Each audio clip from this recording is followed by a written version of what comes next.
Assalamualaikum warahmatullahi wabarakatuh. Salam sejahtera buat kita semua.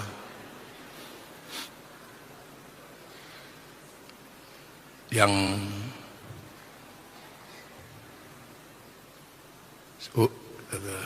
Santi ya. Santi Sampurasun. Bismillahirrahmanirrahim. Bismillah, alhamdulillah, wassalatu wassalamu ala rasulillah Sayyidina Muhammad ibn Abdillah wa ala alihi wa sahbihi wa mawalah. La hawla wa la quwata illa billah. Yang saya hormati Bapak Gubernur Jawa Barat Kang Deddy Mulyadi, yang saya hormati Pak Budi Waseso, dan yang saya hormati seluruh yang tadi sudah dihormati sama Pak Budi Waseso. Saya nggak hafal keseluruhan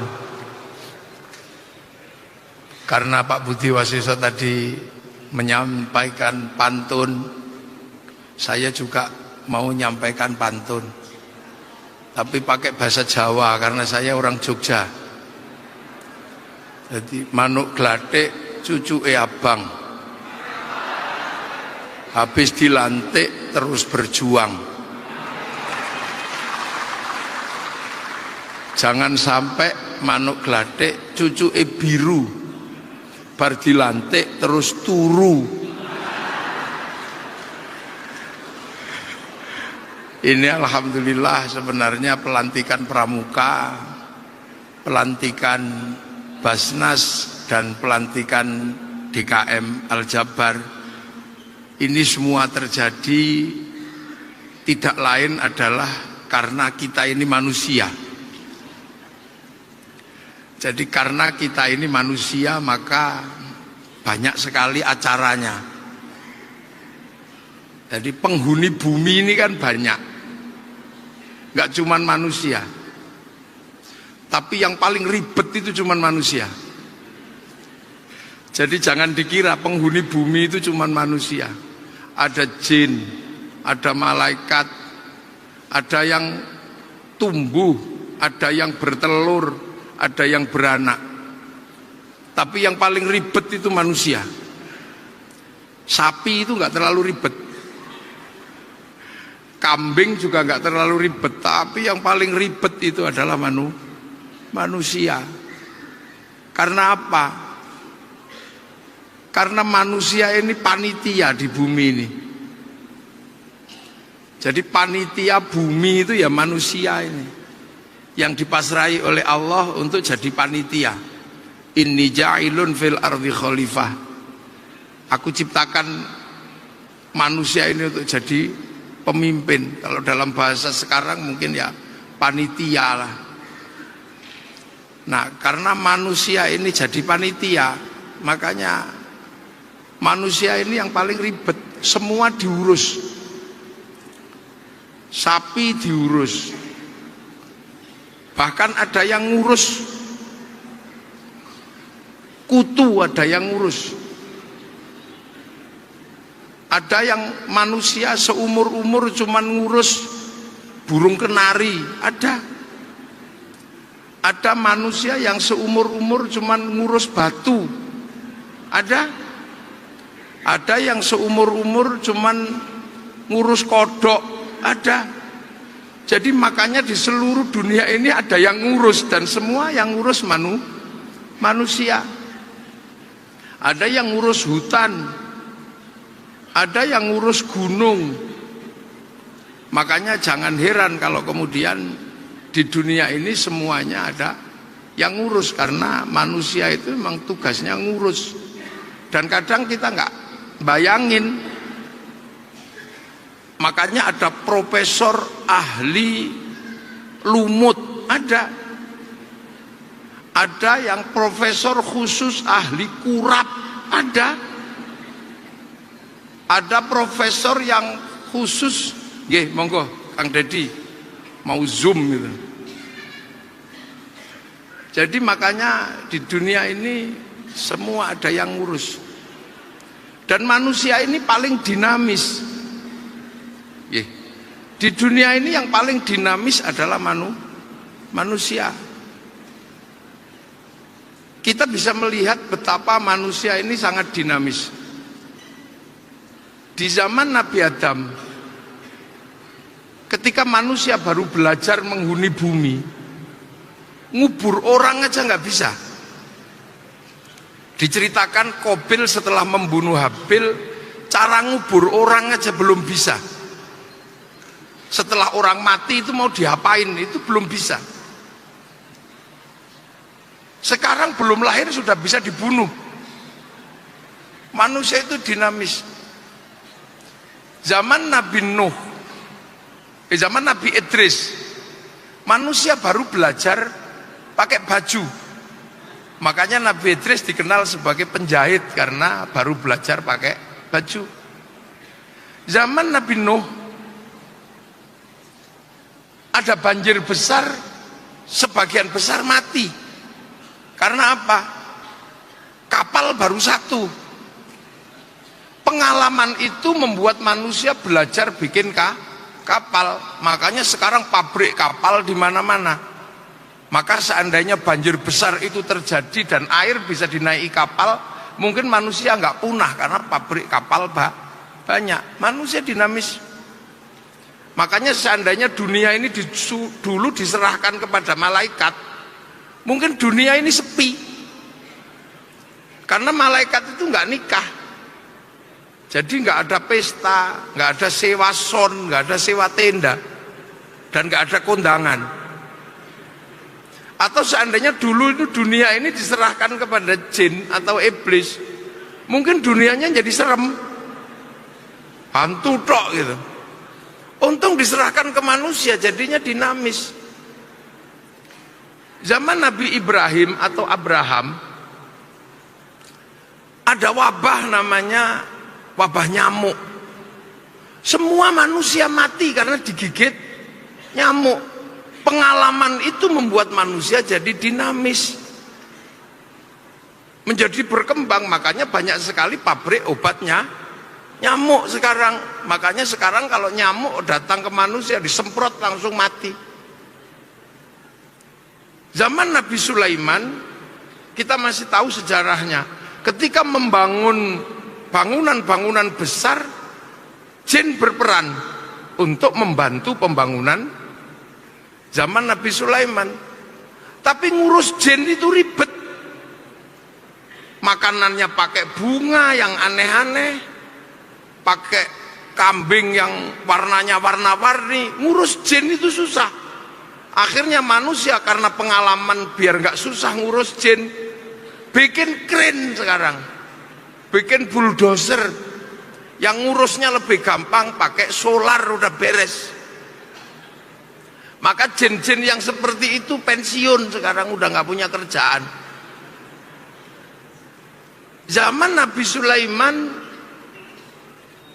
orang jatuh cinta antara Nabi Sulaiman sama Ratu Balkis, itu yang ngatur adalah jin karena tempatnya jauh. Makanya sampai beberapa tahun yang lalu cinta masih banyak di kampung-kampung melibatkan jin. Datang ke pohon besar terus kemudian pakai menyan, terus jinnya di pasweti di Jawa misalnya, sunama tekaji ajiku jaran goyang tak goyang-goyang. Itu jin masih mau melibatkan diri. Sekarang jin yang ngurusi cinta pensiun. Karena cinta tumbuh bersama Avanza atau bersama Pajero. Manusia berkembang. Dinamis manusia itu. Zaman Nabi Isa, orang kena lepra mati. Pengalaman itu membuat manusia dinamis, bikin obat sakit lepra, sehingga sekarang lepra disuntik penisilin 3 kali sembuh. Nah, hari ini kita mengalami fase di mana manusia dinamis. 30 tahun yang lalu Kita masih disatukan oleh satu media. Mau melihat Afrika, kita masih disatukan oleh televisi. Menunggu siaran flora dan fauna. Sudah ditunggu seharian, yang keluar Pak Murdiono atau Pak Harmoko. Sekarang dunia sudah tidak membutuhkan itu. Tahu-tahu belum 30 tahun televisi hilang dari kehidupan kita.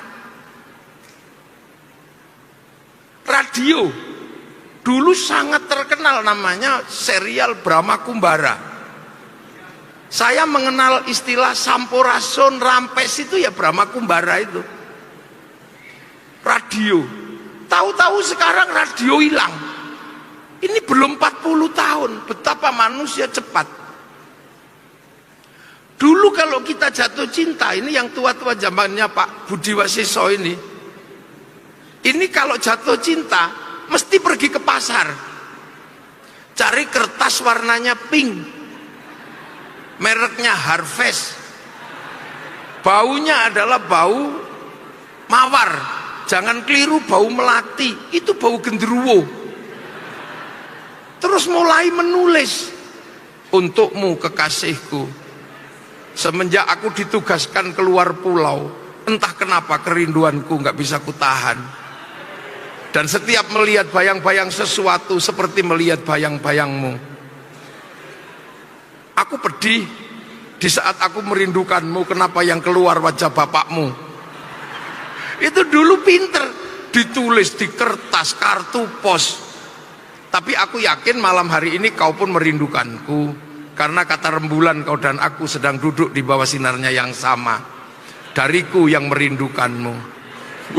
Itu dulu, belum 30 tahun yang lalu. Terus kemudian cendrawasih burung irian, terima kasih dan cukup sekian. 4 kali 4 16. Sempat tidak sempat harap dibalas. Terus kemudian ambil perangko, dijilat, tempelkan. Ini belum 40 tahun, tiba-tiba surat cinta hilang. Yang sudah terlanjur ngumpulin filateli nggak laku. Pak Pos nggak ketemu lagi. Sampai dulu ada lagu Pak Pos itu, sekarang nggak ada. Cepetnya luar biasa, koran hilang, apa-apa hilang. Jadi jangan dikira manusia itu nggak dinamis.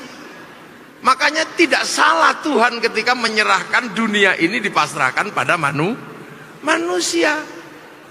Saya ini di kampung sering didatangi dulu itu orang pengen sakti, terutama anak-anak muda yang agak sedikit galak itu, minta doa, Kiai mohon saya didoakan biar kalau saya nempiling orang ini langsung pingsan.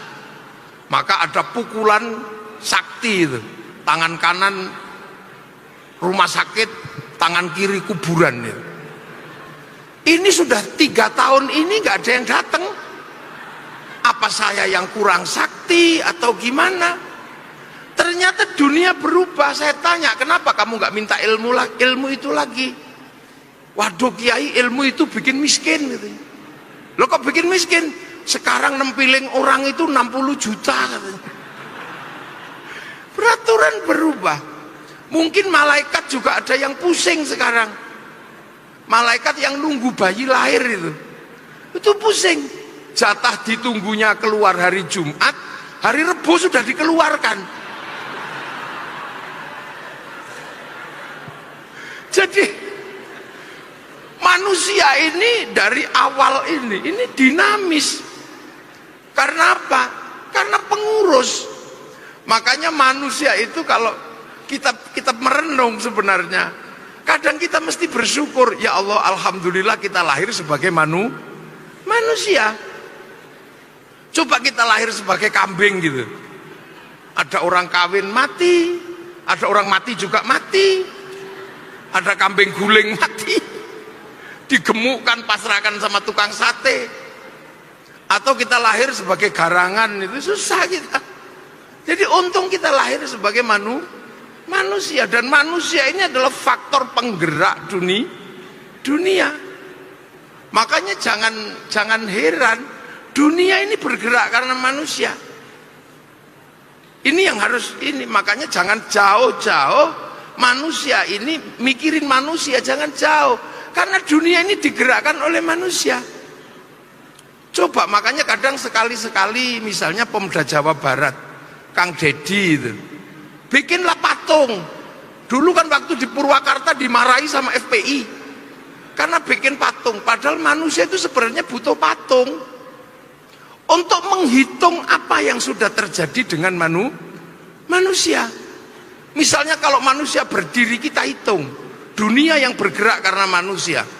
Dari kepala manusia ini sudah lahirlah ribuan pabrik topi, asetnya triliunan ini kepala manusia ini. Dari topi koboi, dari topi peci kayak gini, peci putih, sampai udeng kayak gitu, ini triliunan. Dari yang botak misalnya, melahirkan pabrik penumbuh rambut, triliunan asetnya, ini bergerak semua. Rambut manusia menghasilkan apa? Pabrik sampo. Itu dari merek yang beraneka macam, hidup semua orang karena industri sampo. Ada yang mikir bikin semir, triliunan asetnya.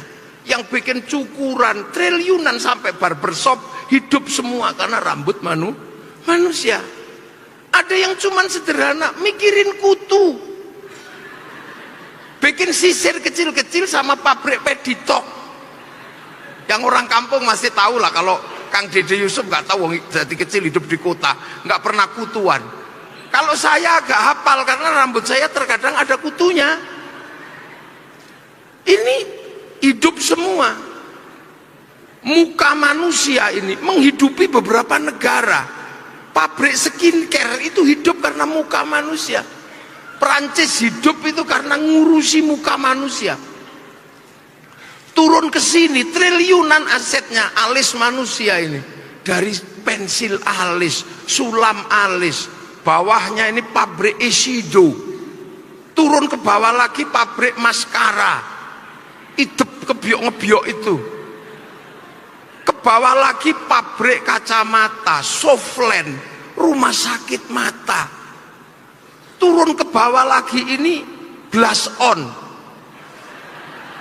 Sering saya ditanya, kenapa Kiai hafal?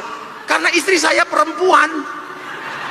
Memang istri saya laki-laki, istri saya perempuan, dan tak kasih belanja. Makanya saya ngerti belanjaannya, wong saya kasih belanja. Nggak tahu kalau di Jawa Barat biasanya ada jak usah, dandan jangan terlalu bagus, yang sederhana, apalagi itu melanggar sunnah. Itu biasanya suaminya medit itu, suaminya pelit itu biasanya, pakai alasan agama biasanya, alasan pelit itu. Ini triliunan asetnya. Coba ini manusia, kita coba berpikir, dan kita nggak pernah berpikir itu, yang berpikir orang lain. Amerika, Cina, Perancis, yang berpikir itu mereka. Kita nggak pernah mikirin. Hidung ini ada di bawahnya kumis, ini menghasilkan cukuran kumis, mereknya berapa itu, triliunan asetnya. Bibir manusia menghasilkan pabrik lipstik, triliunan. Dalamnya menghasilkan sikat gigi, odol. Kalau giginya monyong dikit, behel. Dokter gigi, kumur-kumur, ini triliunan bergerak semua. Ini belum ke bawah, dasi, hasduk, kalung, liontin. Ini belum bajunya dan dalemannya, triliunan ini asetnya. Belum ke tangan, ada pabrik cincin, ada pabrik gelang, manikur pedikur. Saya dengarnya begitu kalau nggak salah ya Bu ya, manikur sama pedikur itu. Terus ada jam tangan, bahkan ada jam tangan 11 miliar, yang itu punyanya Pak Sahroni itu. Ini triliunan aset ini. Belum lagi ke bawah pusar ini. Ini aset paling gede itu di bawah pusar ini juga. Loh, jangan pikirannya jangan jauh-jauh. Di bawah pusar ini ada pabrik celana pendek, celana panjang sampai daleman, dari yang segitiga sampai T. Zaman saya ada yang bolong-bolong warnanya biru, mereknya Sony. Nggak tahu masih ada. Itu triliunan asetnya. Terus lagi ke belakang lagi di ujungnya itu, yang tempat keluar itu, nggak tahu kalau bahasa Jawa Baratnya. Kalau di tempat saya namanya silet. Ya, itu menghasilkan industri gede. Ada industri WC, American Style, Toto, banyak sekali triliunan aset di situ. Bahkan kalau ada yang keluarnya terlalu kenceng, ada itu pabrik Introstop, Diapet, Diatap, itu kan ngurus itu. Males cebok, ada pabrik tisu, pabrik pempes, triliunan asetnya. Jadi jangan dikira begitu macet ada pabrik dol cola. Itu kalau macet, loh, ini duit semua, ini manusia. Coba kalau sapi nggak ada begitu, iya kan? Dan ini dikerjakan oleh orang yang berbeda-beda. Makanya kadang kita ini mikir kenapa kita nggak kebagian? Karena kita tidak pernah diajarkan berpikir tentang manusia. Kita selalu diajarkan berpikir melihara kambing, ya urusannya kambing. Coba Indonesia kebagian apa? Indonesia hampir tidak kebagian semuanya. Yang kebagian hanya topi jerami, nggak kebagian. Yang mikir ini ada orang Amerika, orang Prancis, orang Inggris, kaya semua mereka. Dan Indonesia hanya menjadi pasar dari produk-produk internasional. Nggak ada yang diskusi itu. Tapi sebagai manusia, kita ini butuh hidup. Nah, hidupnya manusia dari apa? Dari makan. Jadi yang tadi yang ngurus banyak orang, begitu manusia makan, ini juga menghasilkan situasi yang sangat, suspeknya sangat gede. Makanya manusia hidup kalau makan, Islam itu diajarkan doa Allahumma barik lana. Kenapa bukan barikli? Bukan berkahilah saya, tapi kami. Dulu Pak Buas sama Pak Bahtiar ini bulog. Jadi harus paham ini karena makanan.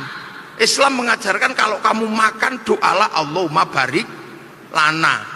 Itu mutakallim ma'al ghair, bukan mutakallim wahdah. Jadi dia berbicara tentang kami, bukan saya. Karena makanan manusia itu melibatkan semua orang. Nasi yang kita makan itu melibatkan negara karena ditanam di sawah. Kalau sawah tidak diurus negara, BPN tidak hadir, bunuh-bunuhan sama tetangga sawah. Begitu ditanam di sawah melibatkan pengairan. Pengairan diurus yang lain lagi.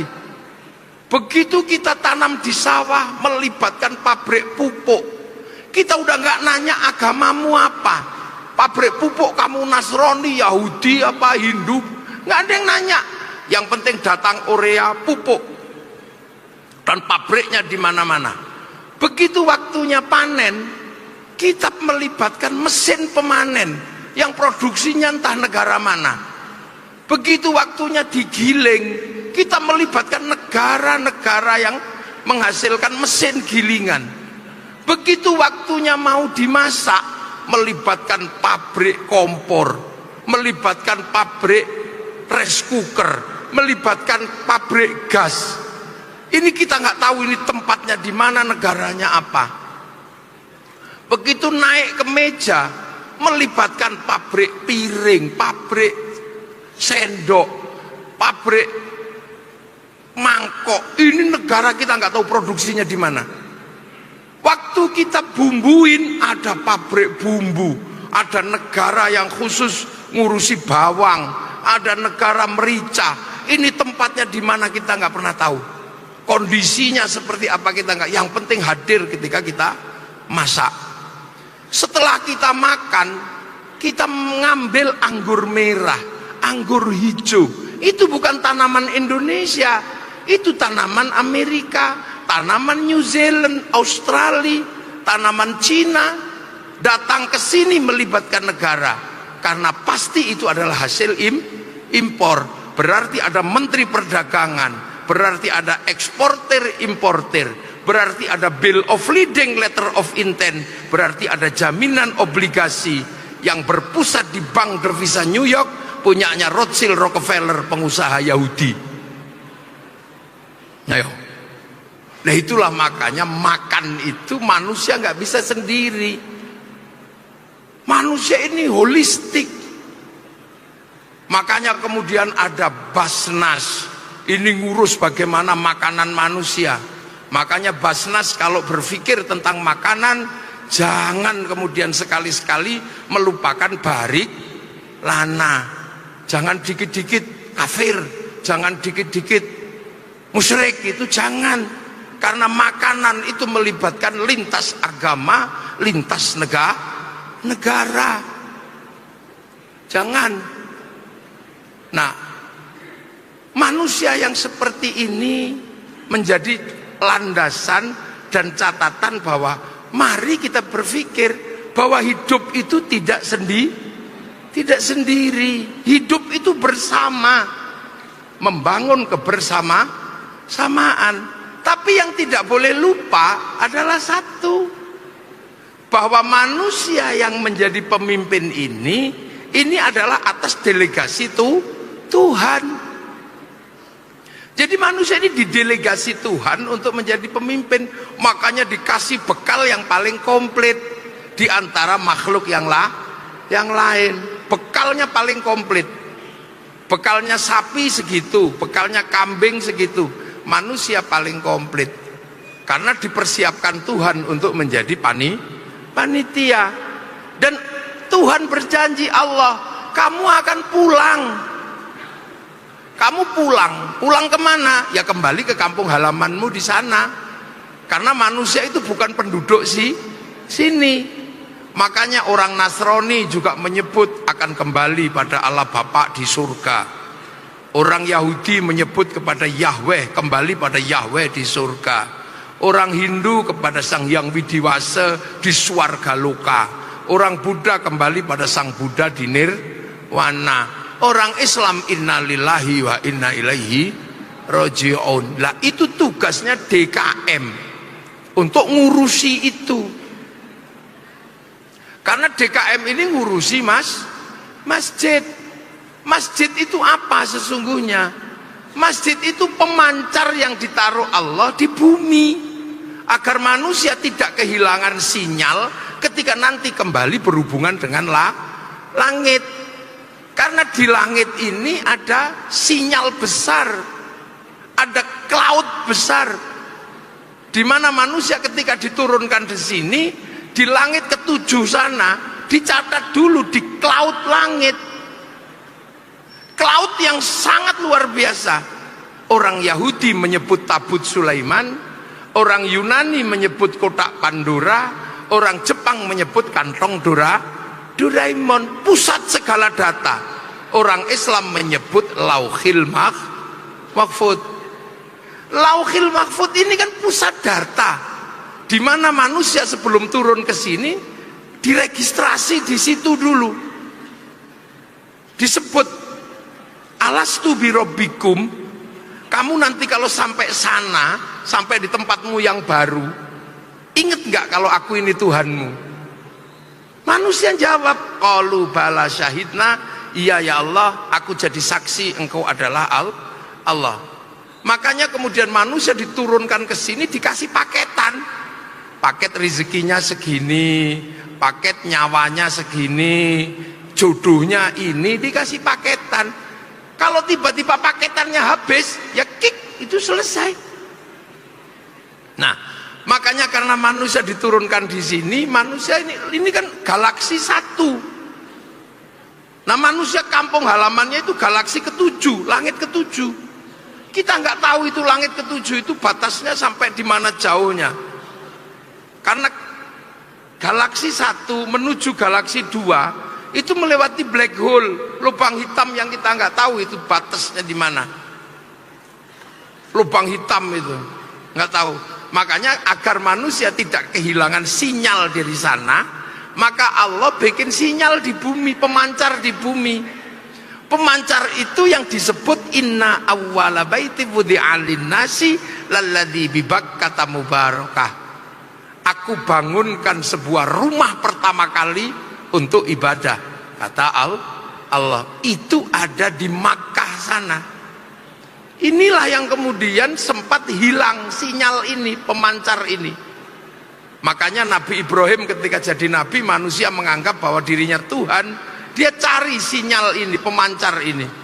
Pemancar inilah yang kemudian menghasilkan doa besar Nabi Ibrahim, Rabbana inni askantu min dzurriyyati biwadin ghairi dzi zar'in 'inda baitikal muharram Rabbana liyuqimus sholata faj'al afidatan minan nasi tahwi ilaihim warzuqhum minas tsamarati la'allahum yashkurun. Aku titipkan anak cucuku, kata Nabi Ibrahim, di tempatmu Tuhan, semoga kuat hatinya, mau sholat, dicintai orang dan mendapatkan rizki. Akhirnya karena Nabi Ibrahim menemukan sinyal itu, pemancar itu dibangun ulang. Dibangun ulang itu Ka'bah itu. Dan bekas kaki Nabi Ibrahim menghasilkan pemancar baru yang disebut Maqam Ibrahim. Dan dari situ kemudian sinyal ini berkembang karena Nabi Ibrahim punya anak dua, satu Ishak, satu Ismail.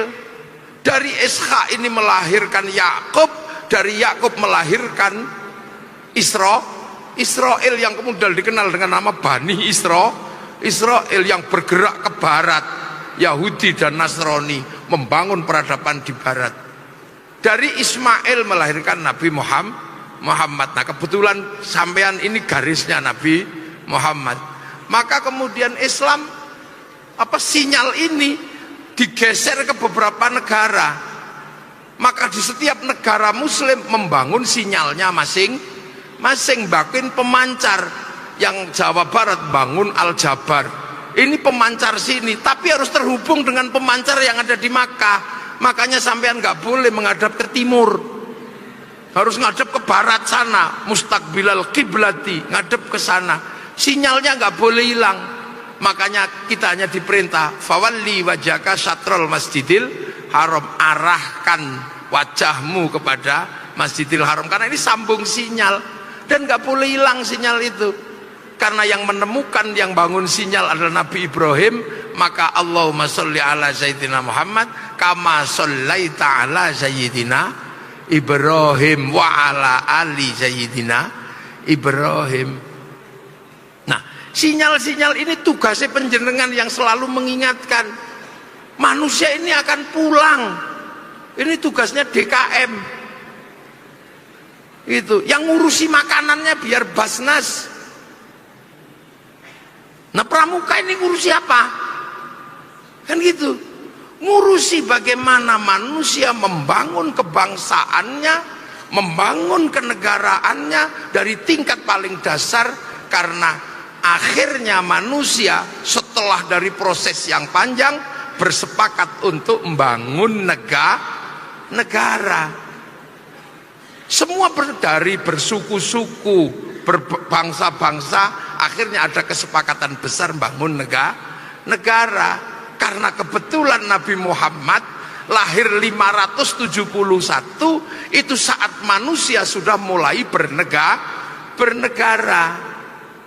571 Nabi lahir, di Jawa Barat sudah ada kerajaan Tarumanegara tahun 400. Di ujung kulon 350 sudah ada kerajaan Salokanegara. Di Galuh bagian selatan tahun 450 sudah berdiri kerajaan Galuh di Ciamis sana. Di Jawa Tengah sudah berdiri kerajaan Kalingga tahun 500. Tahun 600 sudah berdiri kerajaan Mataram. Di Cina sudah bangun peradaban, bangun negara, dinasti Tang, dinasti Qin. Di Persia sudah ada kerajaan-kerajaan Parsi. Itu Nabi Muhammad lahir di saat negara-negara manusia ini sudah cukup banyak dan dunia sudah mengalami peradaban yang sangat panjang. Makanya ketika Nabi Muhammad lahir dalam situasi di mana semua manusia sudah bernegara, maka Allah hanya memberikan sumpah, wattini wazaitun wa turi sinina wa hadzal baladil amin. Demi buah tin, sumpah Allah kepada Nabi Nuh. Wazaitun, demi buah zaitun, sumpah Allah kepada Nabi Isa, Nabi Ibrahim, Palestina. Waturi sinin, demi gunung Tursina, sumpah Allah kepada Nabi Musa. Tapi sumpah Allah pada Nabi Muhammad apa? Wahadzal baladil amin, dan demi keamanan bangsa dan negara. Ini sumpah yang sangat tegas yang disampaikan kepada Nabi terakhir ketika manusia sudah membentuk bangsa dan negara. Dan akhirnya sekarang kita sudah melihat manusia sudah membentuk bangsa dan negaranya masing-masing. Ini semuanya sudah bergerak dan sedang berjalan. Dan ketika kita ini sudah melewati di antara tadi yang saya sebut tentang dunia yang bergerak, bahkan sekarang jangankan yang televisi yang hilang, Tuhan yang hilang pun sudah cukup banyak sekarang. Tuhan yang expired juga sudah cukup banyak. Tuhan Ra, Tuhannya orang Mesir, expired, sudah nggak ada lagi yang nyembah. Zeus, Tuhannya orang Yunani yang pernah menguasai Romawi, yang pernah menguasai 2/3 dunia, Tuhan ini expired. Ahura Mazda, Ahriman, Tuhannya orang Zoroaster, expired sekarang. Dan semua agama sedang bergerak ke tingkat lokalnya masing-masing. Yang masih berada di tengah arena ini adalah masih keturunan Ibrahim, yaitu Islam, Yahudi, dan Nasrani. Akan tetapi Islam punya tugas apa? Membentuk keamanan bangsa dan negara. Untuk apa sebenarnya? Untuk jaga manusia, karena manusia ini yang terbaik. Laqad khalaqnal insana fi ahsani taqwim. Manusia yang terbaik ini harus selalu dijaga. Jangan sampai rusak. Jangan sampai saling bunuh. Maka manusia ini harus dijaga karena manusia yang terbaik. Penjagaan pertama apa? Penjagaan pertama adalah amanu wa amilus lihat iman dan kelakuan baik. Maka manusia harus baik, jangan sampai rusak. Akan tetapi agama yang baik, manusia yang baik tidak akan bertahan kalau punya negara tidak aman.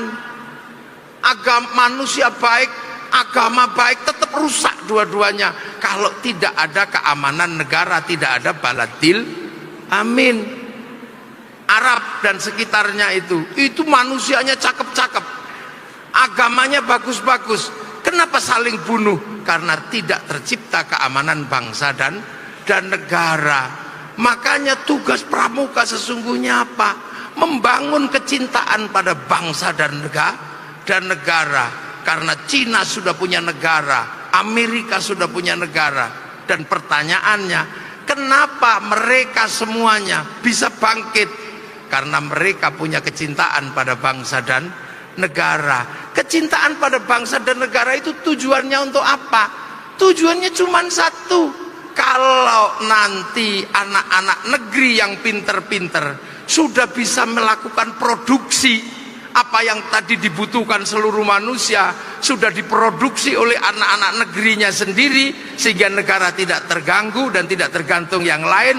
Kebutuhan pertama adalah konsumsi. Kebutuhan pertama itu konsumsi.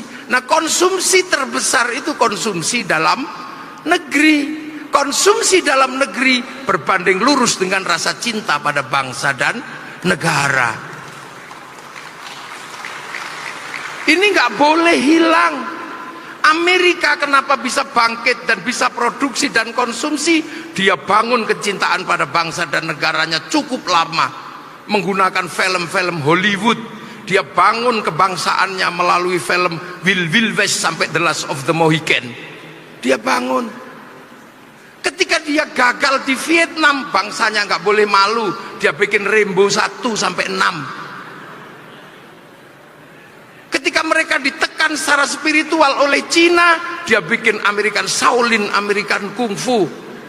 Ditekan oleh Jepang, dia nggak boleh malu, bikin American Samurai, American Ninja. Bahkan samurai terakhir dari Amerika namanya Tom Cruise dalam film The Last Samurai. Dia bangun kebangsaannya. Coba Cina kenapa bisa bangkit? Dia bangun kebangsaannya melalui apa? Film-film yang dari dulu diajarkan, mulai dari ular putih sampai ular hijau, mulai dari Wung Fei Hung sampai Sun Gokong. Itu bahkan Cina lebih ekstrim. Kalau ternyata peradaban manusia diganggu oleh Tuhan, dia akan lawan Tuhan. Kalau Cina, Tuhan ngelarang judi, dia bikin dewa judi. Tuhan ngelarang mabuk, dia bikin dewa mabuk. Kalau Tuhan sudah terlalu berkuasa, dinaiki Sun Gokong sampai Tuhannya ngungsi. Itu Cina. Orang manusia. Kenapa Jepang bisa bangkit? Kebangsaannya dibangun dari semangat Bushido. Karena politik dumping lebih berat daripada kita. Pasar dalam negeri lebih mahal daripada pasar luar negeri. Kalau tidak dibangun kebangsaannya, itu nggak jalan. Maka dia jelaskan mulai dari Oshin sampai film-film Bushido dia bangun. Terakhir dia bikin kebangsaan anak-anak menggunakan film Samurai X dengan tokohnya Rurouni Kenshin. Loh, habis itu dia jual semua. Ini bangsa. Korea kenapa bangkit? Korea menggunakan drakor untuk mempengaruhi mindset dunia dan mindset dalam negeri. Kita ibu-ibu kita berapa itu? Akhirnya dunia bisa digerakkan oleh Korea, pasar dalam negeri. Saya ini generasi 90-an. Kami lahir dari zaman rock and roll. Dulu tahun 91 ada konser terbesar di dunia, konser Metallica di Moskow di Lapangan Merah. Penontonnya 6 juta orang. Semua analis musik dunia mengatakan tidak akan pernah tergantikan. Bahkan Woodstock juga kalah. Tapi apa yang terjadi di era daring kemarin, diajar habis sama BTS, punyanya Korea. Sekali konser di atas 100 juta orang yang nonton. Seminggu 4 kali, selama sebulan lebih dari 16 kali. Dalam 1 tahun pernah saya hitung pemasukan dari BTS untuk Korea 2.600 triliun. Ini negara yang akan menjamin Basnas ini biar gak pusing. Semua negara melakukan itu. Malaysia, dia sadar betul bahwa sendi-sendi kebangsaannya rapuh karena mereka adalah berbasis negara Shah Bandar. Maka dia bangun kebangsaan melalui si Upin dan si Ipin. Dia jelaskan kembali landasan hidup kebangsaannya. Tidak boleh melupakan anak-anak Cina, anak-anak India dan anak-anak Indonesia. Agar si Upin dan si Ipin tidak ribut dengan anak-anak India, bikinkan tokoh kecil namanya Jarjit. Agar dia nggak ribut dengan anak-anak Cina, bikinkan tokoh kecil namanya Mei Mei. Agar gak ribut dengan anak-anak Indonesia, bikinkan tokoh kecil namanya Susanti. Ini cara mereka bangun kebangsaannya. Basnas, DKM, Pramuka, hari ini semua orang tidak punya pilihan. Pilihannya cuma satu, mari bangun bangsa dan negara dalam langkah yang paling maju. Karena jaminan manusia hidup tidak lain dan tidak bukan, maka sudah betul nenek moyang kita meletakkan dasar berbangsa ini berlandaskan ketuhanan. Maka Pancasila ini adalah pilihan paling cerdas dari pendirian bangsa Indonesia. pertama ketuhanan. Kita tidak pernah mengingkari Tuhan. Bangsa ini adalah bangsa yang selalu meletakkan Tuhan yang tertinggi. Dari kasta Brahmana Tuhan tertinggi, sampai sekarang agama tetap tertinggi. Coba saya bisa ngomong panjang sendiri di sini, kenapa? Karena dianggap saya ngerti agama tetap tertinggi. Yang lain tadi berdiri, saya duduk. Itu penghargaan yang luar biasa kepada agama, bukan kepada saya, tapi kepada agama. Apakah kemudian ketika orang mati di sini mau meninggalkan doa dari ini mudin, walaupun mudinnya itu doanya nggak jelas, Bismillahirrahmanirrahim, Alhamdulillah, tetap aja butuh Tuhan ketika mau lahir mengundang tokoh agama, walaupun itu bentuknya jelek, duitnya nggak banyak, tapi tetap menghadirkan. Pak Budi Waseso ada keluarganya meninggal, tetap tahlilan, tetap memberikan doa. Artinya di sini Tuhan tetap yang tertinggi. Dan setelah urusan Tuhan, urusan berikutnya adalah urusan manusia. Makanya kemanusiaan ini setelah Tuhan. Manusia nggak bisa hidup tanpa persatuan. Bahkan agama pun nggak bisa berdiri tanpa bersatu. Saya sholat ini berusus pada Tuhan, tapi sholat itu nutup aurat. Tutup aurat ini urusannya pabrik kain. Kebetulan pemilik pabrik kainnya itu Cina, makanya kiai tidak boleh ribut sama Cina. Cinanya pergi, telanjang, kita nggak punya sarung. Duh, ayo coba bikin keran wudhu DKM, itu yang bikin keran wudhu Sanyo itu bukan orang Islam. Pergi haji kita pakai bank, kalau nggak ada bank kita nggak bisa pergi haji. Maka jangan dikit-dikit mengharamkan bank. Kalau banknya haram kita nggak boleh pakai duit, karena duit itu produksi bank.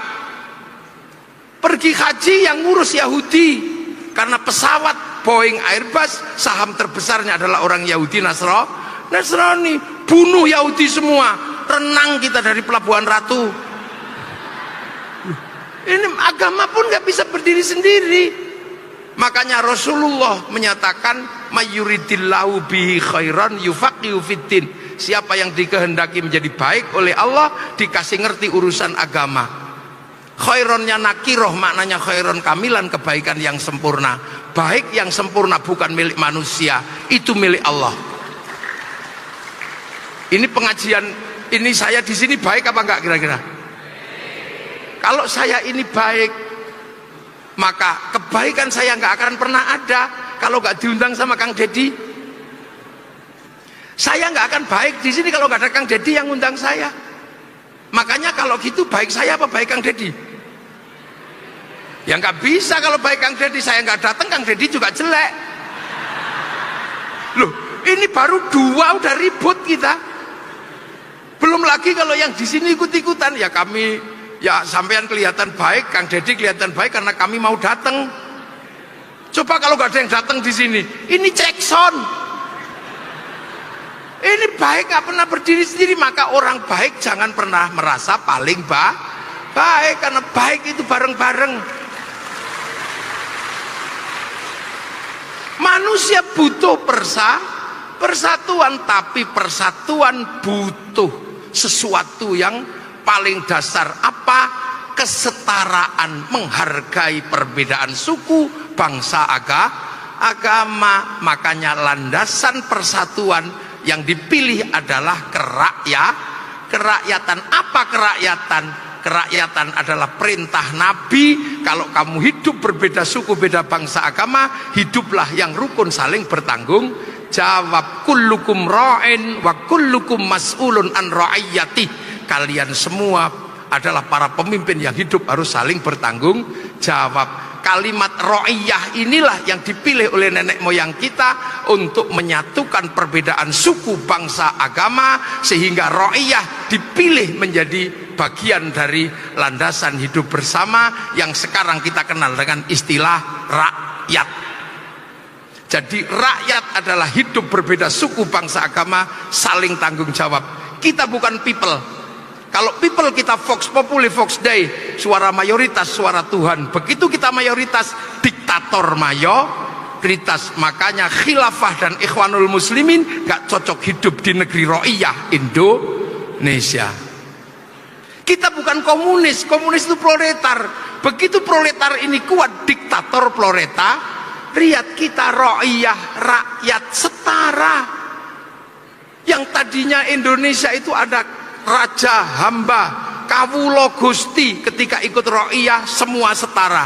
Yang tadinya kawulo di Jawa bisa pidato kulo. Yang tadinya hamba sahaya nggak punya hak apapun bisa berdiri pidato setara dengan saya. Yang orang Sunda tadinya abdi, nggak punya hak konstitusi, bahkan nggak punya kemerdekaan, bisa setara pidato abdi mah, apalagi aing mah. Makanya muncul bapak aing gitu. Loh, coba kalau kita masih mengikuti itu, Kang Deddy nggak bisa jadi gubernur. Turunan siapa? Anak siapa? Ini bebas, Indonesia setara semua. Mau jadi bupati tinggal daftar, keturunan siapa nggak peduli, yang penting daftar. Mau jadi DPR daftar, mau jadi gubernur daftar, cari teman sebanyak-banyaknya. Syukur-syukur kalau gak dapat teman, beli.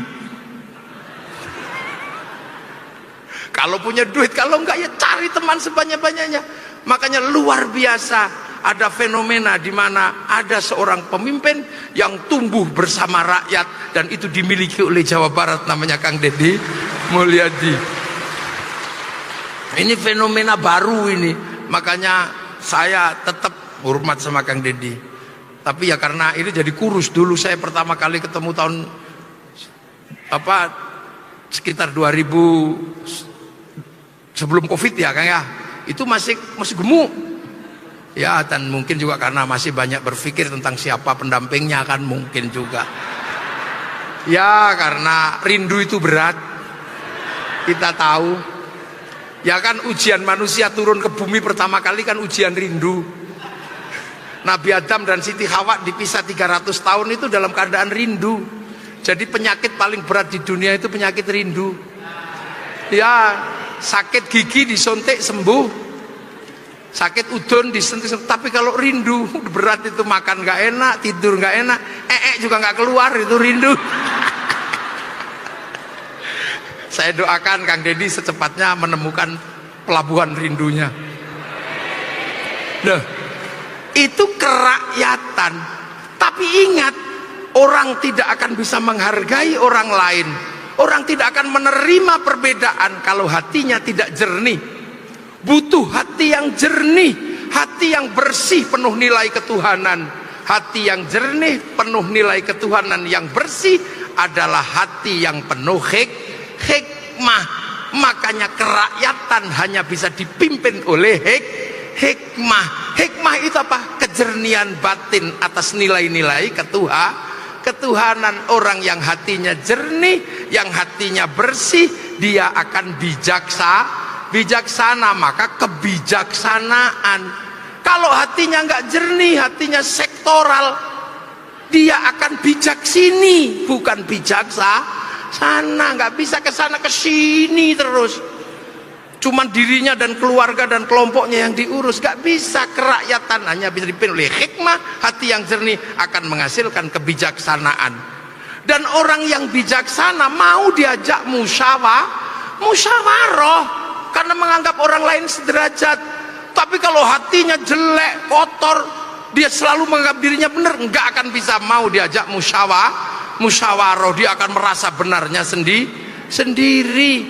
Dan orang seperti itu tidak akan pernah bisa hidup dalam konsep perwakilan. Maunya mewakili, enggak mau diwakili. Diberhentikan jadi ketua RT, bikin RT baru. Ini makanya konsep ini lugasnya luar biasa. Baru akan tercipta keadilan. Mahwa adlun wad'u syai'in fi mahallihi, meletakkan sesuatu pada tempatnya.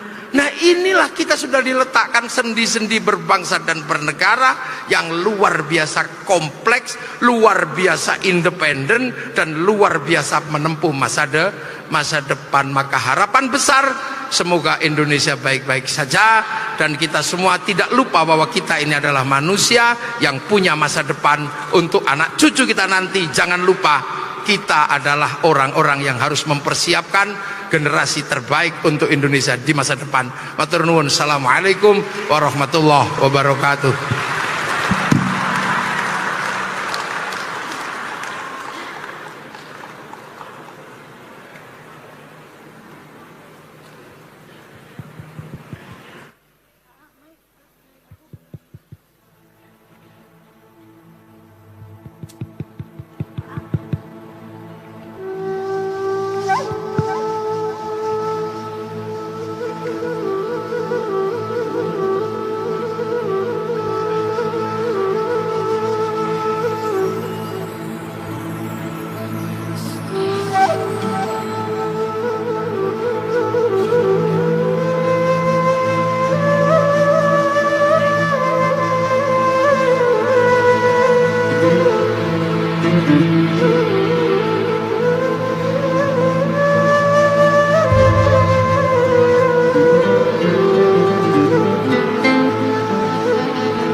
Assalamualaikum warahmatullahi wabarakatuh.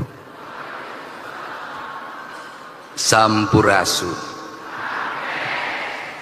Segenap keluarga besar guru Republik Indonesia, seluruh provinsi Jawa Barat, keluarga besar pramuka, dan seluruh hadirin yang hadir pada kesempatan pagi hari ini, semoga kita memiliki nurani, memiliki kesadaran bahwa kita ini tinggal di bumi yang terdiri dari empat kalimat pancer.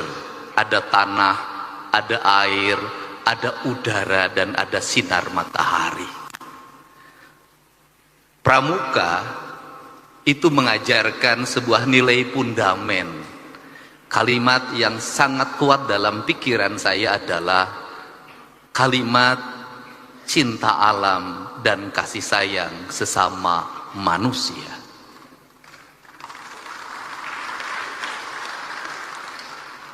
Orang Bali merumuskan tentang nasionalisme dengan kalimat dengan 4 warna. Tanah dilambangkan dengan warna hitam, air dilambangkan dengan warna putih, angin dilambangkan dengan warna kuning, dan cahaya matahari atau panas dilambangkan dengan warna merah. Keempat itu menjadi konsistensi bagi orang Bali dengan ajaran Trihita Karana. Dan kalau kita mau melakukan pengkajian secara mendalam, itu sama dengan ajarannya Wiwitan. Lama kita masuk dalam sebuah kerangka berpikir bahwa itu dalam kaidah agama kita dianggap sebagai perbuatan kemusyrikan. Dengar Wiwitan penuh dengan ketakutan. Maka saya lama sekali menghadapi itu dengan penuh kesabaran. Deddy Mulyadi representasi dari Wiwitan. Deddy Mulyadi pemimpin yang senantiasa mengembangkan kemusyrikan. Dan saya menerima itu dengan lapang dada. Kenapa? Bagi saya tidak masalah saya disebut musyrik, tidak masalah saya disebut kaum Wiwitan. Yang penting saya bisa menyelamatkan gunung-gunung, yang penting saya bisa menyelamatkan hutan-hutan, dan yang penting saya bisa menyelamatkan lautan. Kenapa? Tanpa gunung, tanpa hutan, dan tanpa lautan, Indonesia tidak akan pernah ada lagi. Saya di sini ada orang yang saya kagumi ketika saya masih kuliah semester 1 dan sempat mengundangnya acara Maulid di STH Purnawarman Purwakarta, Kiai Haji Miftah Farid. Saya ucapkan terima kasih. Ada Ketua Surya NU Provinsi Jawa Barat, Kiai Haji Abun Bunyamin. Kemudian ada dosen yang kontroversial pada saya jadi bupati mau nemenin saya, dan saya angkat waktu itu menjadi tim kebangsaan. Profesor nih ada sekarang jadi pengurus, Pak Samuh, terima kasih. Dan ada guru saya waktu SMA, guru agama, saya sempat dilempar pakai batu karena rambut saya gondrong. Itu Pak Anang sekarang jadi ketua Baznas. Tadi suntangan sama saya, jangan, saya bilang guru. Jadi ini orang-orang yang saya kenal. Dan kita tidak akan bisa berkumpul di sini kalau tidak diizinkan oleh jajaran IPDN. Kok gedungnya bagus, suara sound systemnya indah. Tadinya saya mau berpikir bikin gedung baru, nggak jadi, udah aja mending pakai IPDN, nggak usah bangun lagi. seluruh jajaran pimpinan daerah Kabupaten Sumedang, Pak Bupati, Pak Kajari, Pak Dandim, yang mewakili Kejaksaan Tinggi, Kapolda, dan yang mewakili juga Pangdam 3 Siliwangi. Ini Gus Muafik ini, Kak Kuarnas, ini mitra saya waktu Komisi 4, Kepala Bulog. Dan saya ingat betul, kenangan yang ada, saya ada di channel saya, Pak. Bapak ngasih uang pada anak yang jualan yang saya bawa dari Subang, Pak, ke gedung DPR. Saya ingat. Dan yang paling utama ini ada turunan Galuh yang support saya terus-terusan, Kang Dede Yusuf, Macan Effendi. Mudah-mudahan macannya ada lagi, Pak, karena sekarang macan mulai kehilangan hutannya. Semua yang hadir, saya mohon maaf kalau tidak bisa menyebutkan satu persatu ketua PGRI Jawa Barat. 1 miliarnya nanti kita akan bawa lagi ke Sumatera. Dan kita nggak usah membeli makanan dari sini, nggak usah beli beras dari sini. Kita bawa uang, Pak. Karena yang diperlukan oleh pengungsi hari ini adalah uang. Toko sudah mulai buka, warung sudah mulai buka. Yang tidak punya adalah mereka uang. Kalau mereka makan mie tiap hari terus juga kasihan juga. Nanti kita bawa uang dibagikan agar ekonominya muter. Cara saya menyikapi sesuatu pakai kitab. Kitabnya itu ada dalam pikiran dan perasaan saya. Saya selalu meyakini bahwa bisikan yang terbaik dalam hidup itu adalah bisikan hati yang terjaga dari puasa. Itu prinsip. Saya nangis, Pak. Kenapa saya nangis? Ada hal yang harus dibicarakan oleh kita. Kita tiap hari ngomong tentang Negara Kesatuan Republik Indonesia. Tiap hari, Pak. Negara Kesatuan Republik Indonesia. Negara Kesatuan. Negara Kesatuan itu negara yang bersatu. Negara yang bersatu itu negara yang tidak terpisah. Dalam kerangka pemahaman Gus Muafik ada 2 hal di situ. Ada Tuhan ketika tunggal, ada Tuhan ketika jamak. Tuhan ketika tunggal disebutnya imanensi, dan Tuhan ketika jamak disebutnya transendensi. Ritualitas kita sudah sangat taat orang Indonesia terhadap ritualitas. Umroh ngantri, haji ngantri. Luar biasa ritualitas kita. Masjid terbangun di mana-mana dengan indah. Tetapi ada 2 hal yang hilang, tercerabut dalam tradisi agama kita adalah kita mencintai Tuhan tapi lupa terhadap hukum Tuhan.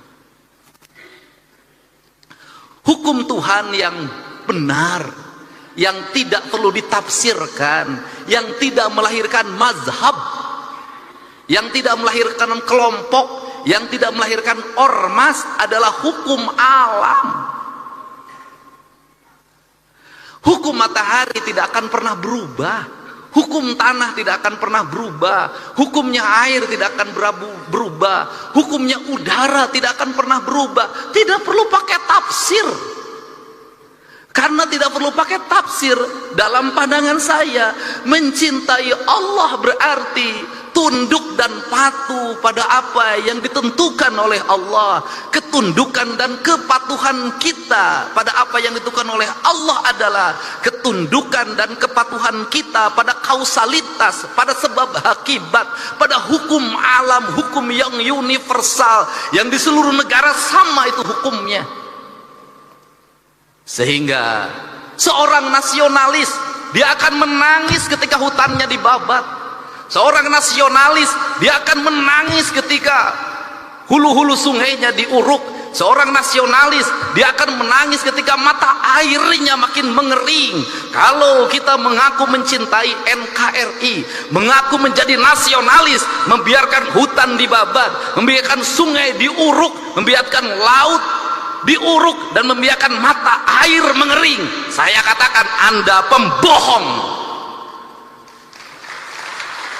Dan Anda tidak mencintai Indonesia. Saya secara pribadi hari ini anak-anak muda, Kak Kuarnas, mulai posting di media sosial. Mereka menggugat, Pak. Apa yang mereka gugat? Belanda menjajah Indonesia 350 tahun, gunung masih utuh, samudra masih terbentang luas, sungai-sungai jernih. Dia meninggalkan perkebunan yang terhampar, bangunan-bangunan yang indah, gedung-gedung yang kokoh, jalan-jalan yang kuat, jembatan kereta api yang kokoh. Indonesia merdeka 80 tahun. Gunung gundul, sungai keruh, hutang menggunung, bangunan-bangunan hampir tidak ada yang berkualitas, jalan-jalan mudah rusak, jembatan mudah roboh. Pertanyaannya adalah, siapa yang penjajah itu?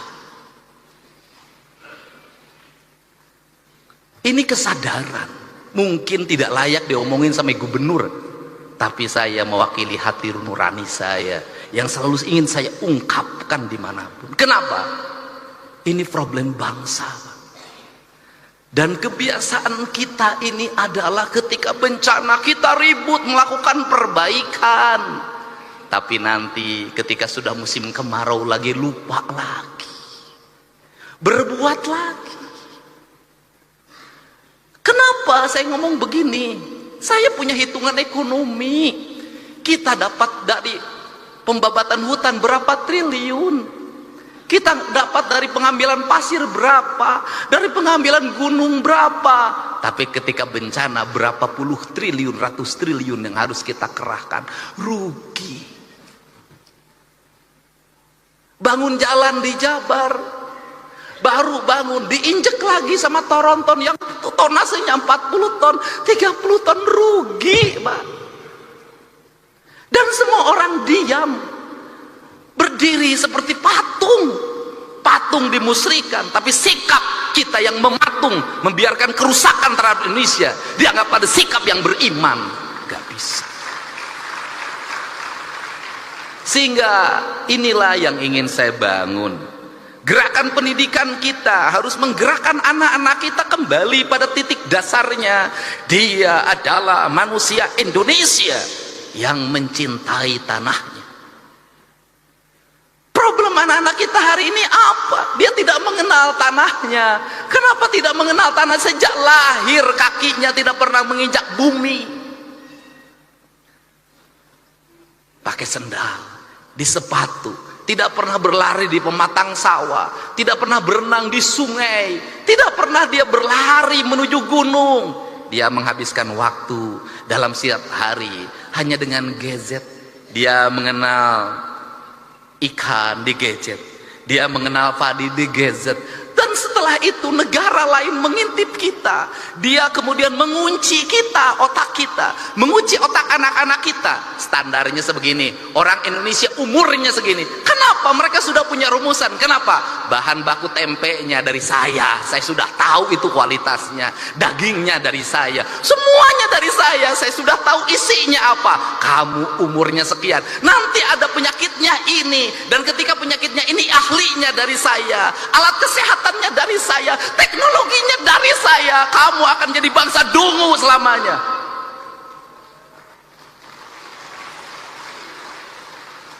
Saya tahu yang begini, Pak. Setelah itu permainannya dari saya, filmnya dari saya, permainannya dari saya, gambar-gambarnya dari saya, semuanya dari saya. Kita menjadi bangsa penjual, penghamba. Kita kaya, tapi posisi kita menjadi orang miskin. Kita ini bangsa kaya raya, Pak Ketua DPRD, tapi kita kayak orang miskin. Mangga diambil dan kita menyembah pada yang mengambilnya. Ini prinsip. Gerakan kepramukaan harus seperti ini. Gerakan agama harus seperti ini, menjadi solidaritas kesadaran. Kenapa? Mumpung masih ada waktu, sebelum semuanya terlambat. Saya ngomong hari ini, pramuka itu kitri. Pertanyaan saya, siapa yang nanam kelapa hari ini?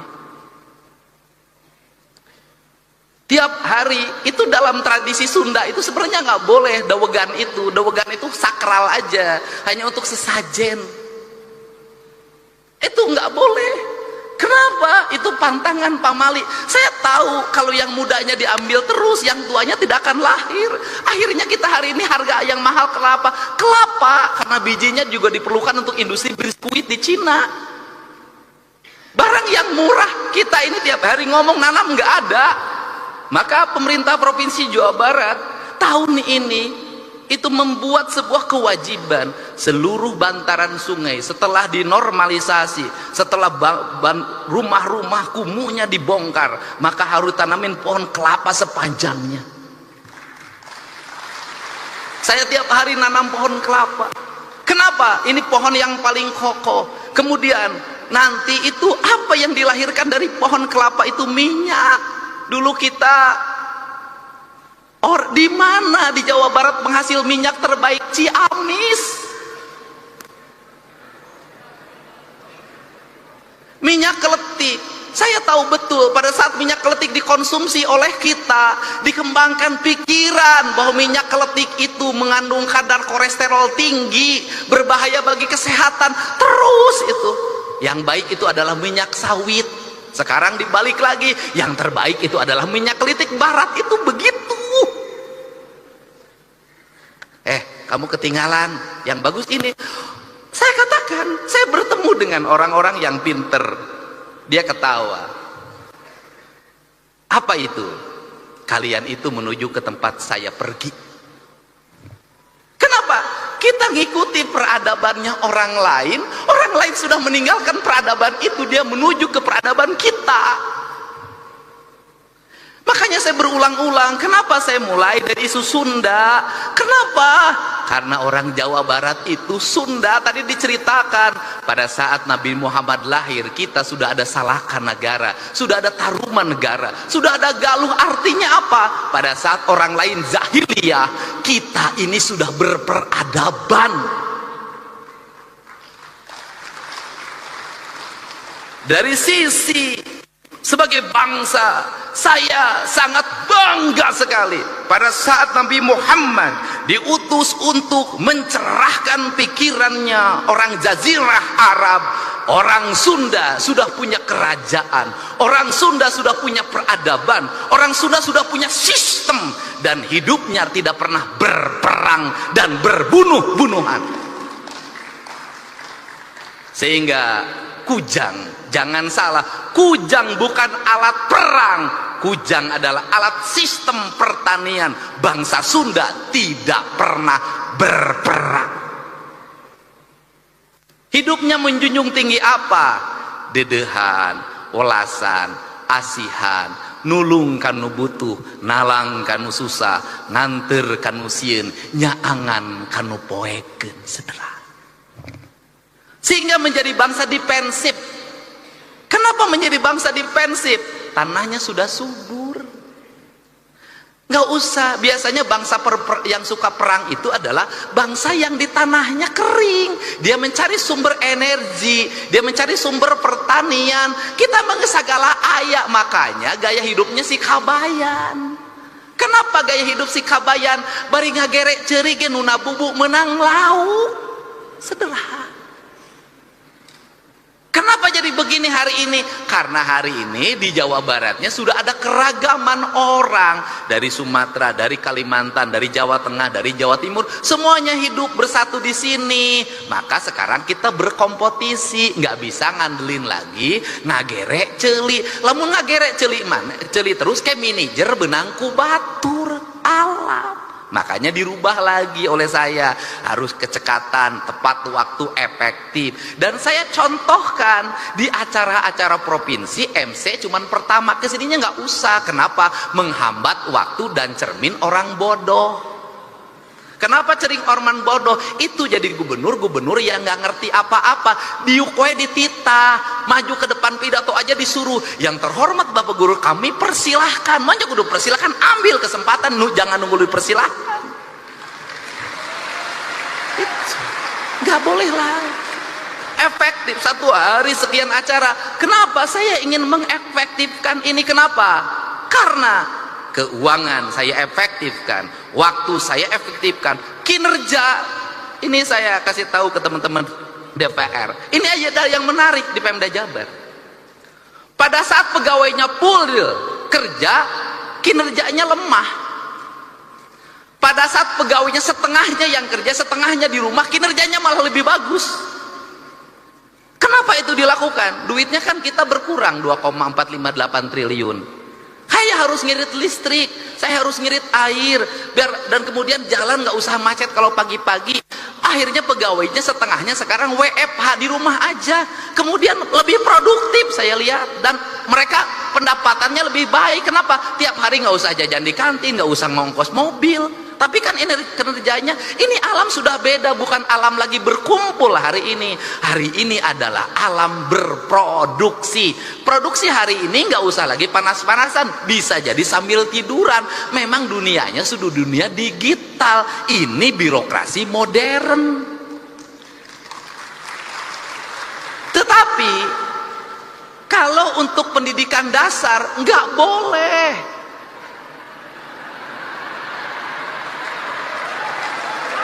Nggak boleh. Kenapa? Yang dibentuk adalah karakter manusia, bukan mesin. Kalau SPJ bisa dibuat di rumah, klik kirim. Tapi pembentukan karakter nih yang Sukmaya harus belajar baca, nggak bisa. Yang diurus adalah hati, bukan mesin. Yang diurus bukan angka-angka, tapi manusia.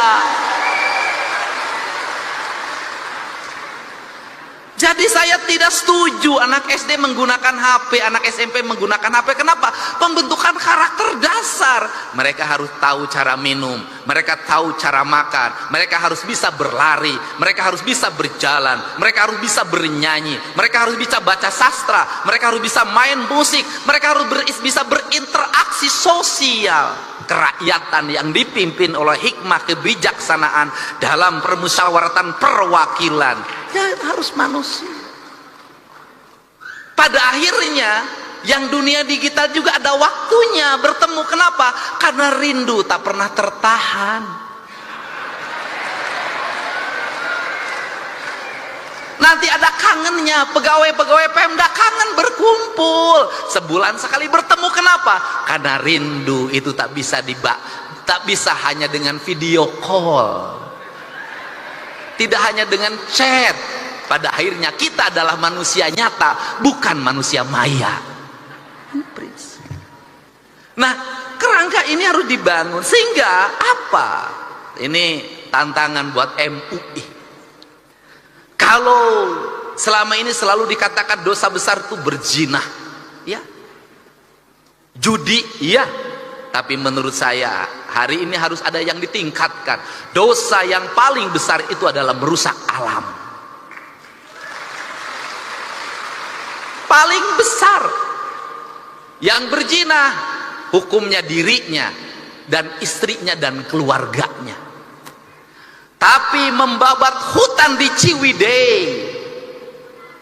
membabat hutan di Pangalengan, banjir lumpur, triliunan uang dikeluarkan menormalisasi Citarum, pada akhirnya tidak bermakna karena lumpur gunung masuk Citarum dan meluap. Berapa penderitaan yang dialami oleh banyak orang. Dan sebaik-baiknya manusia adalah yang bermanfaat bagi orang lain, dan seburuk-buruknya manusia adalah yang melakukan kerusakan di muka bumi. Kenapa? Karena kerusakan alam memperpendek umur bumi, bukan hanya umur dirinya, tapi umur bumi, mempercepat proses kiamat. Dan sekarang kiamat mungkin terjadi karena teman saya namanya Ahmad sudah punya cucu. Dia dipanggil kiamat sekarang. Ini para bupati hadir, terima kasih. Ini penting, Pak. Jadi apa concern kita, agama kita hari ini? Saya kemarin ketemu dengan ketua Persis, ketua Muhammadiyah, ketua NU. Saya bilang fikih yang paling kuat hari ini adalah fikih lingkungan. Kenapa? Malu, Pak. Anak-anak muda sekarang tuh tidak seperti kita. Kita masih jaga-jaga kalau ngomong.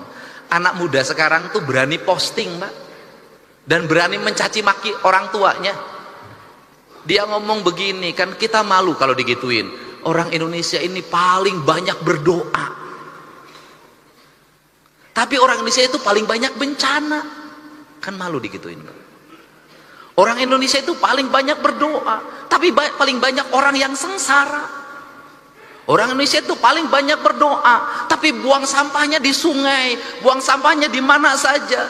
Membabat pohon itu bukan hanya 1 meter, tapi ribuan kubik, jutaan kubik, menimbulkan kesengsaraan, dan itu dibiarkan. Padahal tiap hari kita berdoa pada Allah, kita ingin dijauhkan dari bencana. Kita tiap hari berdoa pada Allah ingin dijauhkan dari bencana. Tapi menurut saya doa ini tidak akan bermakna kalau yang menjadi penyebab bencana terus dilakukan tanpa henti. Kita bicara hakikat, tapi syariatnya tetap terjadi kerusakan, tak ada makna. Untuk itu maka saya sampaikan, ini tantangan bagi pramuka.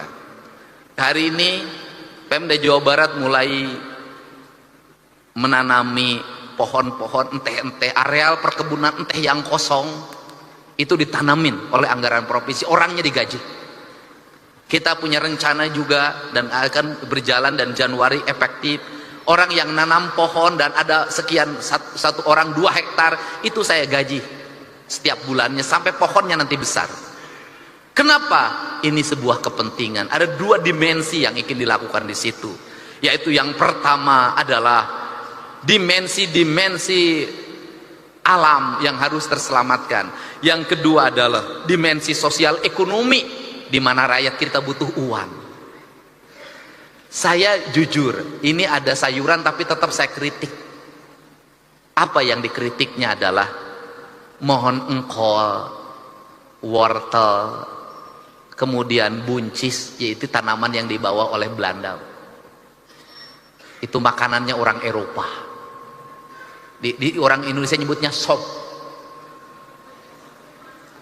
Bedanya adalah kalau orang Eropa makan sup itu sebelum makan. Makan sup itu sebelum makan. Kemudian dikasih dagingnya, daging yang bermutu. Orang Indonesia itu adalah makan sop keur muludan. Dagingnya make gaji. Terus dalam posisi tidak panas, dimakannya oleh ajengan oleh kiai setelah ceramah jam 12. Kebayang Pak, sop dikasih nasi pakai gaji, tidak panas, dimakan oleh ajengan jam 12 malam. Wajar kalau banyak para penceramah yang tukang ceramah hari ini jantungnya bermasalah. Ini fakta Pak, serius saya. Nah, ini tanaman Eropa dibawa, dan memang ini tanaman itu harus nyari daerah dingin. Jadi kalau ini terus berkembang dan dipacu produksinya, saya katakan nggak usah waktu lama Pak, gunung di Jawa Barat rontok semuanya. Kenapa? Tanaman ini sekarang sudah naik ke arah Cikurey. Tanaman ini sudah naik ke arah Gunung Wayang, ke arah Gunung Windu, dan itu saya berkomitmen siang ini mau saya kumpulkan untuk nggak boleh lagi alih fungsikan lagi tanamin kopi, tanamin duren, tanamin kayu-kayuan, tanamin teh. Udah saya biayai oleh provinsi. Kenapa? Kalau provinsi mengeluarkan 1 triliun itu kecil, kalau bencana lebih dari segitu yang harus dikeluarkan. Bapak mau lihat di mana? Mau lihat Lembang.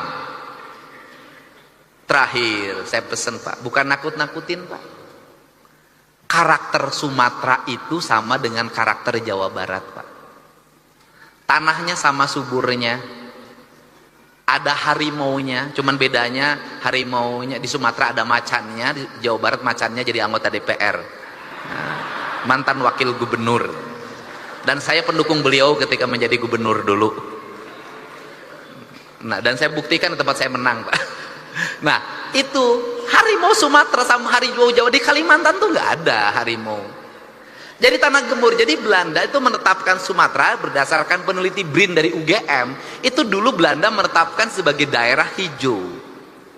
daerah hutan lindung, daerah konservasi, daerah taman nasional.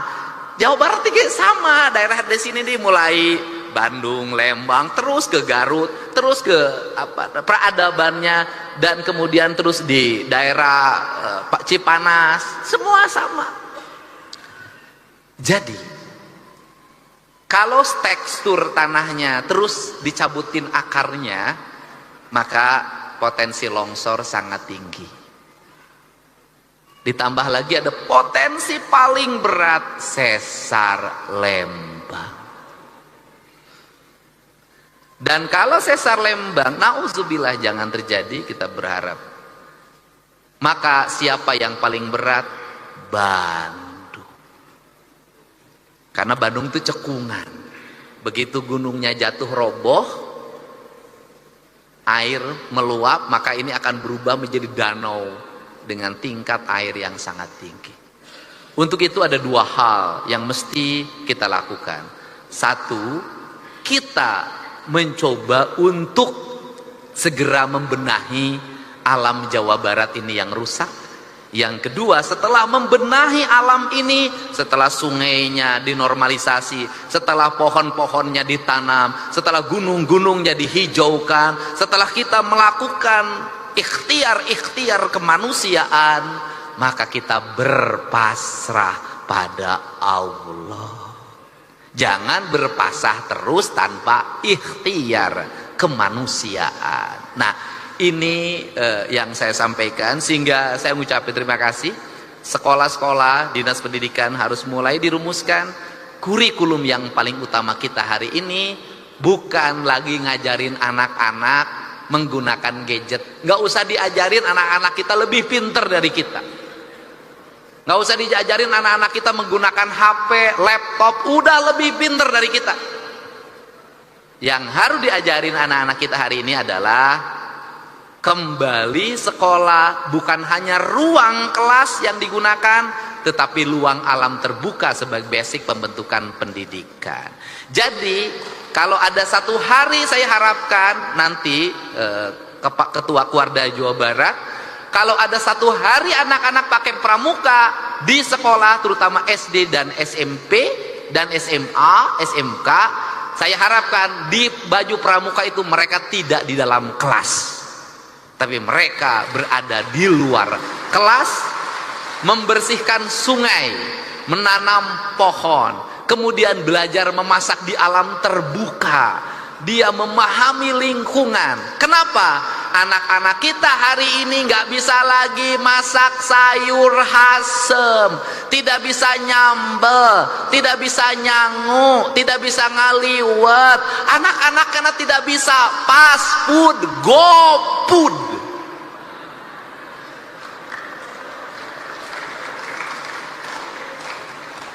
Dan saya katakan, saya bukan menakut-nakuti. Kalau anak-anak kita mengkonsumsi makanan-makanan kelas rendahan, umurnya terbatas, penyakitnya banyak.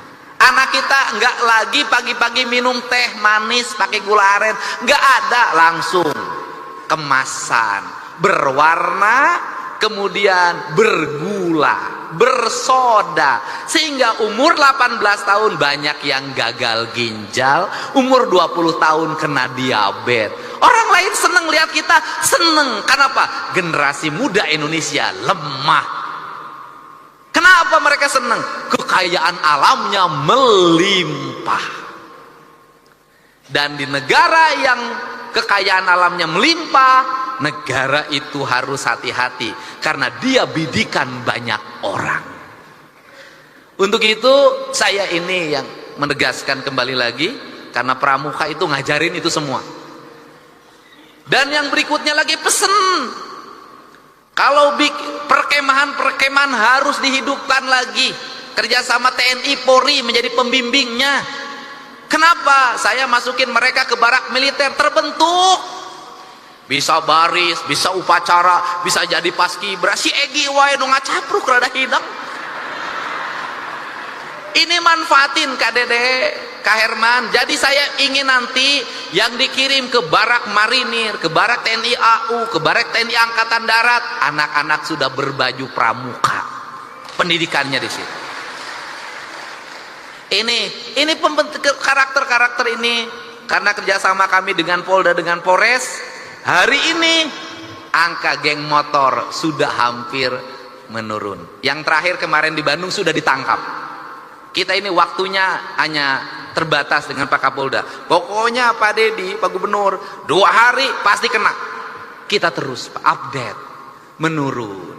Dan yang paling jadi ancaman hari ini adalah pelecehan seksual pada anak-anak di bawah umur yang dilakukan oleh bapak tiri yang ibunya pergi ke timur tengah jadi TKI.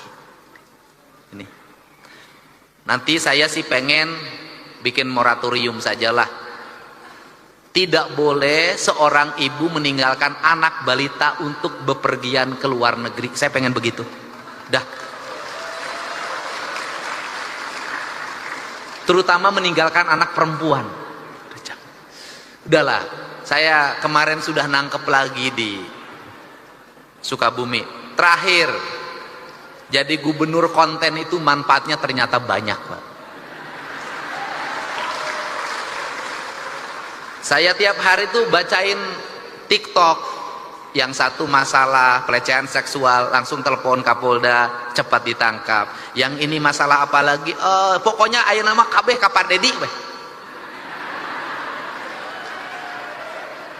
Tapi bagi mereka yang punya ibu rumahnya robah, anaknya jangan teriak-teriak Pak Dedi, atau yang pula punya kewajiban pertama adalah anaknya. Pak Dedi, tolong ibu saya rumahnya Pak Dedi gentengnya bocor, kusia atau etama. Nah sia teu hidang. Pak Dedi, ibu saya sakit, kusia etama. Itu loh. Nah, saya hari ini alhamdulillah ya terupdate, karena sekarang berani speak up. Kemarin kan 6 orang Garut, orang mana-mana, kemudian berjalan kaki sudah 2 hari di Aceh, sudah bisa diantarkan pulang gara-gara Pak Dedi saya di Aceh, Pak Dedi. Saya koordinasi dengan Polresnya, terus bisa. Hari ini lagi 45 orang Jawa Barat, orang Garut, orang Cirebon, orang Purwakarta, orang Subang, ya pokoknya bupatina di area kabeh ya. Kemarin dia di Takengon, di daerah, saya telepon Kapolres Aceh Utara, itu Kang nggak bisa ditembus. Hari ini sudah bisa tembus, mereka sudah ada di Lok Semawe. Hari Kamis mau saya jemput, saya kembalikan ke kampung halamannya. Itu gara-gara gubernur konten. Nanti ada manfaatnya itu. Nah, cuman yang tidak saya layani cuma satu. Pak Dedi tolong kawin saya. Nah itu saya tidak lihat.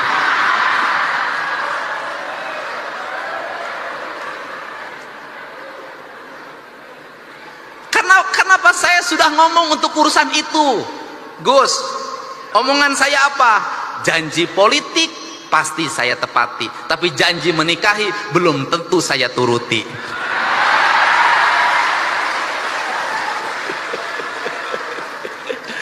Saya terima kasih ya. Dan ya kita hari ini sudah orang Jawa Barat, saya meyakini kita punya harga dan punya martabat. Kita bisa membantu saudara orang lain yang kesusahan. Nanti suatu saat juga kita ketika kesusahan akan dibantu orang. Jadi itu ciri khas hidup kita. Dan jangan ngomong ngapain juga, itu ke Sumatera pada di Bandung banjir. Ya. Sumatera ge loba urang Sunda sia teh. Barang amprok, aduh urang Sunda hungkul. Loba di Sumatera Barat aja 60.000. Urang Sunda lain, urang Sumatera Barat hungkul di ditu sia teh ulah galak, urang dia ge loba di ditu. Loba sia teh.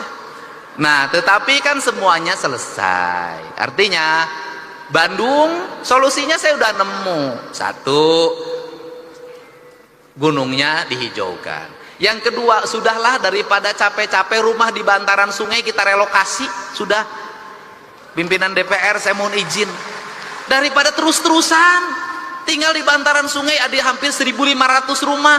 Mau tiap tahun gitu-gituan, udah daripada tiap tahun ngomong hal yang sama, kita pindahin. Sudah cukup duit kita untuk menyelesaikan mereka, cukup asal kita mau efisien. Sudah selesai. Saya pilihnya begitu. Tiap hari saya paling lucu itu di Dayakolot. Apa pada yang paling utama Dayakolot itu bertentangan dengan keadaan. Ai dayeuh teh pan kota, ai kolot teh orang tua, ayeuna geus nu batur kabeh. Itu orang kebanjiran, tendanya di atas bendungan. Cek aing teh lieur yeuh. Ini air di atasnya ka Dede. Di atasnya di situ bikin tenda eueuh deui tempat cenapa? Ai salamun aya caing keur hees kumaha? Aduh. Dan doakanlah saya tetap jadi gubernur yang duda lah, udah. Kenapa? Saya naik pesawat, saya lihat Bupati Cianjur mukanya pucet. Karena pesawat Susi Air itu turun pertama di Langsa. Itu bandaranya itu asalnya ketutup sama pohon, ditebangin dulu. Saya lihat Bupati Purwakarta pucet, Wali Kota Depok pucet. Kang Dedi kenapa mukanya senyum terus? Siapa boga pamajikan aya nu dipika berat, aing mah henteu tenang weh.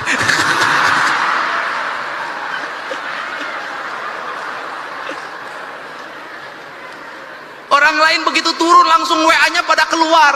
Papa, alhamdulillah selamat papa, muah. Aing begitu dibuka, begitu ada WA langsung. Pak Dedi, ya anu di Bandung ya Dayakolot ya butuh selimut ya Pak Dedi. Aing nu kieu di wae ka aing. Sudahlah Pak. Jadi berbahagialah punya gubernur duda karena tak ada rasa takut dalam dirinya. Yang dirindukan hanya warganya, bukan orang yang dicintai di rumahnya. Biarkan saya tadi pagi itu anak saya ngamuk, pucat wajahnya, dan kemudian ternyata Nihiang itu marah karena ketuk kamar saya dikunci, saya lagi mandi. Kemudian, kamu kenapa? Habis itu anak saya langsung masuk kamar meriksa. Ternyata anak saya cemburu, takut saya ada perempuannya di dalam. Udah Nihiang, kan ayah sudah ngasih tahu, ayah tidak mungkin bawa perempuan di hadapan Nihiang, kan gitu.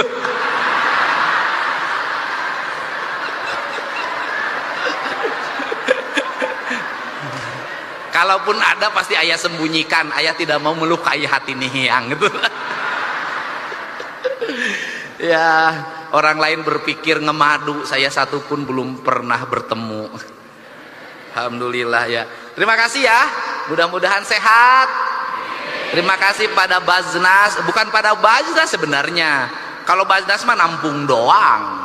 Terima kasih pada ASN Jawa Barat yang membayar zakat lewat Baznas. Sumbangannya bukan dari Baznas, sumbangannya dari wajib zakat Jawa Barat. Baznas mah nganterkeun hungkul. Betul nggak? Jangan dibilang ini sumbangan Baznas lain tinu boga zakat. Gitu ya. Saya ucapkan terima kasih. Hari ini dapat 1 miliar dari PGRI. Terima kasih. Nanti kita